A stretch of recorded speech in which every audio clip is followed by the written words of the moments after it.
Hello, I'm Jean Ward, and I'm going to read you a short story called Sunshine Breakfast.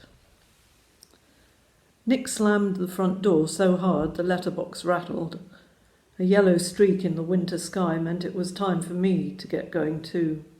I pushed aside the bowl of soggy cereal and rummaged in my bag. Change for the bus? I really should get some driving lessons. Yes, piano music for this morning's assembly. That empty cornflake packet would come in useful. A small lad in my class was making a robot out of cardboard boxes. Tasting toothpaste, buttoning my coat with one hand, I stood on the chilly doorstep and pulled the front door to. It snapped shut, and I was halfway down the lane when I realised the cereal packet was still on the table. I looked at my watch. There was time, so I dashed back to the house. An alien now in my own kitchen, I snatched the box. A wet leaf stuck to the sole of my boot. I slipped on the tile floor and banged my knee on the table leg. Unjustly punished, I took off in a flurry and slammed the door behind me. The letterbox rattled. By the time I reached the pub at the bottom of the hill, I was steaming like a racehorse. Across the roundabout, the bus stop beckoned. Car tyres hissed at me as they passed.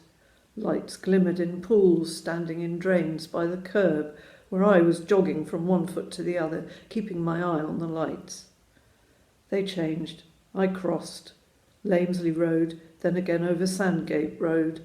My goal was within reach, and I raised my head. A rusty slurry tanker was coming straight for me. The driver swinging hard over to negotiate the bend, but travelling much too fast, the load leaning too far the other way. He won't make it.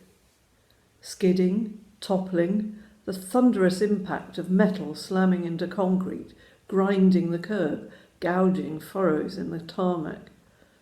Under colossal momentum, the tail of the hulk slewed around on its side, settling into the bay before me, where it lay defeated, oozing brown liquid onto the pavement.